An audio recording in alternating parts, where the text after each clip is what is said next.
Hello, good morning everybody.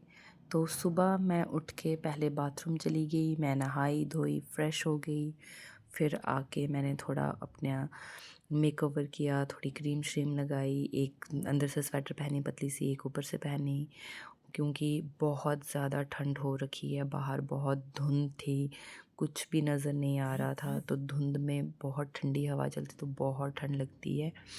तो जैसे कि मैं आपको बता सकती हूँ कि आज संकट चौथ का व्रत था।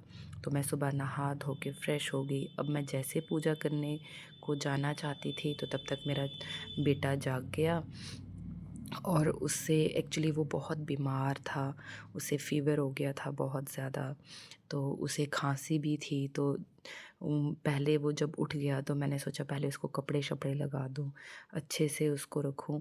ये जो आप टब देख रहे हो ना, ये क्या है कि मेरा बेटा, इसको खांसी भी लग गई थी बहुत ज़्यादा। तो इसको होता था कि मैं अगर खांसी करूँगा तो मुझे उल्टी आ जाएगी, तो ये बस रोता था। तो फिर मैं इसको बोलती थी कि कोई बात नहीं, तुम्हें उल्टी आएगी तो तुम टब में कर लेना। इसको मैंने बड़ा कोशिश किया कि बच्चे हम गर्म पानी पिएंगे, अगर हम पानी पी लेंगे तो खांसी नहीं आएगी, बट ये पीने को तैयार ही नहीं था, बड़ी मुश्किल से इसको पिलाना पड़ता था।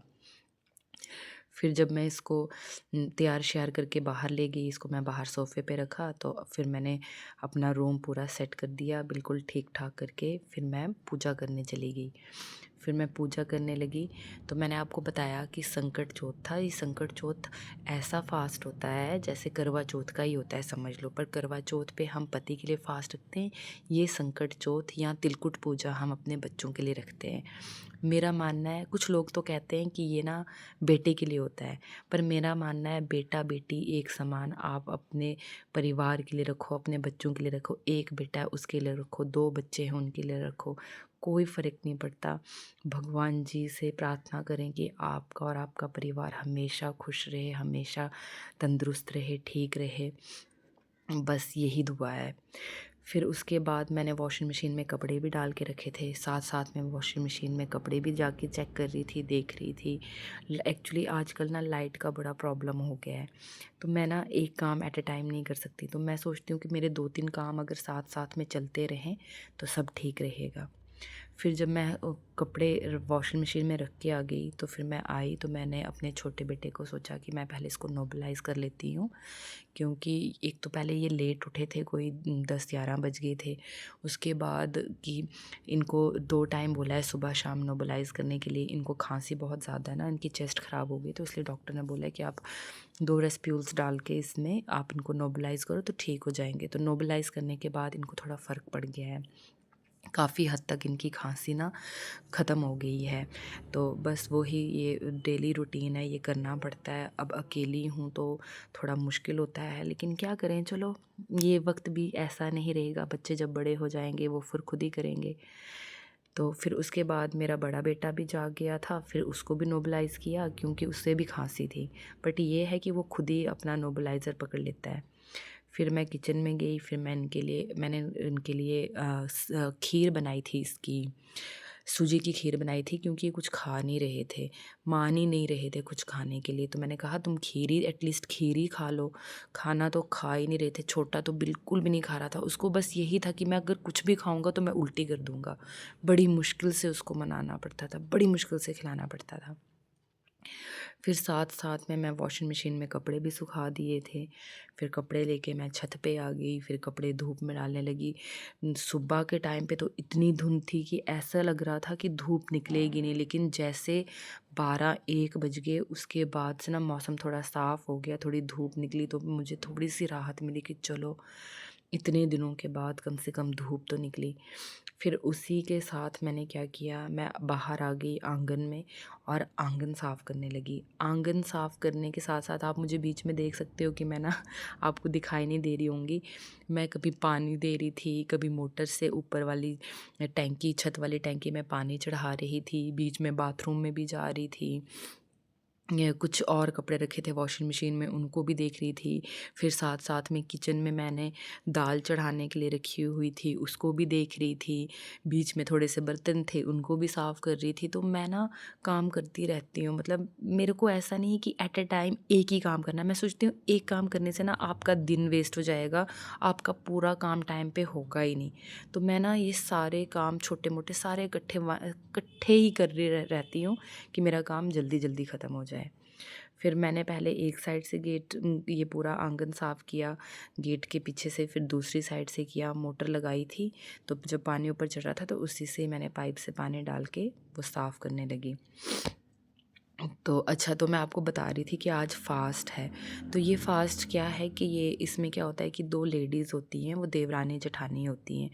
तो जो देवरानी होती है वो अच्छे, मतलब उसका सोर्स ऑफ इनकम भी अच्छा था, उसका घर परिवार बड़े अच्छे से चल रहा था। तो जो जेठानी थी वो थोड़ी गरीब थी, तो वो ना हमेशा देवरानी के घर जाती थी और उसकी ना घर का सारा काम करती थी।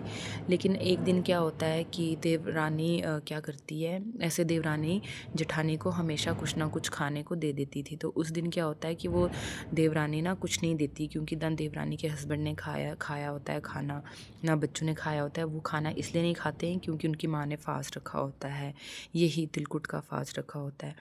तो वो बोलती है कि घर में किसी ने खाना नहीं खाया है, तो मैं आपको कैसे खाना दे दूँ। वो घर चली जाती है और घर जाके ना वो उसका परिवार उसको पूछता है, उसके बच्चे पूछते हैं कि आपने खाना क्यों नहीं लाया। तो वो बोलते हैं कि उन्होंने दिया ही नहीं, उन्होंने किसी ने खाया ही नहीं था, तो उन्होंने हमें दिया ही नहीं। तो फिर वो उसका पति उसको मारता है। फिर बच्चे भी दुखी हो जाते हैं, वो खाली पेट सो जाते हैं। तो उसके पास तिल होते हैं, तो वो उनको तिल को कूट के है ना तिल कुट्टा बनाती है, और वो ना गणेश भगवान के लिए उसको रख देती है और बोलती है कि भगवान जी, ये ना मैंने आपके लिए रखा है प्रसाद, तो आप इसको ग्रहण करना। तो फिर उसको सपना आता है रात को, और रात को सपने में भगवान जी ना उसको आशीर्वाद देते हैं और उसको बोलते हैं कि तेरा आगे भविष्य हमेशा अच्छा रहेगा, तुम्हारी जो भी प्रॉब्लम होगी सब सॉल्व हो जाएंगी। तो वो ना अगले दिन उठ के देखते हैं तो उनका घर परिवार बहुत अच्छा हो गया होता है, उनके पास उनकी सारी प्रॉब्लमें हट जाती हैं, उनको सोना की अशर्फियाँ मिल जाती हैं, तो उनका परिवार फल फूल जाता है। तो वही सेम चीज़ ना इनकी देवरानी भी करती है, लेकिन देवरानी के दिल में ईर्ष्या होती है। तो ईर्ष्या के कारण ना वो उसको गलत, वो भी सेम करती है गणेश जी के लिए फास्ट, लेकिन वो फास्ट ना उसको थोड़ा गलत पड़ जाता है। तो उसके घर में ना गोबरी गोबरे हो जाता है, स्मेल स्मेल हो जाती है। फिर वो माफ़ी मांगती है, तो फिर वो माफ़ी मांग के गणेश जी से माफ़ी मांगती है और बोलती है कि मैं दोबारा ऐसा नहीं करूँगी। तो ये क्या होता है कि ये एक टाइप का ऐसा फ़ास्ट होता है कि आप इसमें अपने परिवार की सुख समृद्धि शांति के लिए फ़ास्ट रखते हो। और इस फ़ास्ट पे हम क्या करते हैं, हम तिलकुट्टा बनाते हैं, जिसको कैसे बनाते हैं आप देख रहे थे कि मैंने अखरोट तोड़े, उसमें से मैंने वो उनकी बीज निकाल दिए। अब क्या होता है कि अखरोट की जो गिरी होती है उसको हम ग्राइंडर में मिक्स करते हैं। फिर मूंगफली को मैंने थोड़ा गरम किया था, उसको भी हम ग्राइंडर में मिक्स करेंगे। फिर तिल को क्या किया था, मैंने पहले धो के रखा था, 2 दिन पहले उसको सुखा दिया था, और उसको ना मैंने पहले भून लिया। भूनने से क्या होता है कि तिल का जो थोड़ा कड़वापन और जो उसकी स्मेल होती है वो ख़त्म हो जाती है और बहुत अच्छा बनता है। तो हमेशा मैं लड्डू बनाती हूँ, लेकिन इस बार मेरे हस्बैंड ने क्या किया था कि वो ना गुड़ की जो चीनी होती है वो लेके आए थे। तो गुड़ की चीनी से ना ये लड्डू बन नहीं रहे थे, तो इसको मैंने ऐसे ही छोड़ दिया, आप इसको ऐसे भी खा सकते हो। तो ये बहुत अच्छा, बहुत टेस्टी बनता है। और हम ना गणेश भगवान को इसका अर्घ देते हैं और अपने बच्चों के लिए 2.5 मुट्ठ अपने बच्चों के लिए रख देते हैं। जैसे मेरे 2 बच्चे हैं, तो मैंने 5 मुट्ठ रख लिए थे, अब 2.5 एक के लिए, 2.5 दूसरे के लिए। फिर जैसे मैंने ये तिलकुट्टा बना दिया, उसके साथ साथ मैं ना चने चढ़ाने के लिए मैंने रखे थे, तो मैंने तब तक लहसुन अदरक प्याज टमाटर सारा साफ़ करके रखा। फिर शाम का वक्त हो गया था, फिर मैं छत पे चली गई और मैं ना कपड़े लेके आ गई। मैंने कहा कपड़े लेके आ जाती हूँ, क्योंकि शाम के टाइम पे ऐसा होता है कि धुंध एकदम से आती है और आपने जितने कपड़े धोए होते हैं वो सब गीले हो जाते हैं। ये जो मैं आपको मंदिर दिखा रही हूँ, ये इसलिए दिखा रही थी कि इस मंदिर के पंडित ने हमें ना बहुत तंग करके रखा है। ये इतनी ज़ोर से स्पीकर बजाता है कि ना अंदर किसी का फ़ोन आया हो या आप किसी से बात कर रहे हो ना, तो आप बिल्कुल भी बात नहीं कर सकते। फिर मैं अंदर आ गई। अंदर आके मैंने कपड़े अंदर रखे और साथ साथ में मैं किचन गार्डन में पौधों को पानी देने लगी। अब मैंने क्या करा, जैसे मैंने पानी दिया तो मैं आके ना अब चनों को तड़का लगाने लगी। तो तड़का लगाने के मैंने क्या किया, एक पैन पकड़ा, पैन में पहले ऑयल डाला, जब ऑयल गर्म हो गया तो उसमें जीरा डाला। जीरा जैसे डाला तो उसमें मैंने उसके बाद प्याज का पेस्ट डाला, जिसको मैंने मिक्सी में अच्छे से कूट लिया था। प्याज का पेस्ट डालने के बाद जैसे ही वो थोड़ा गोल्डन ब्राउन हो गया, गोल्डन ब्राउन करने के बाद मैंने उसमें लहसुन अदरक जो मैंने काटा था उसका आप पेस्ट भी बना सकते हो, आप उसको काट के भी डाल सकते हो।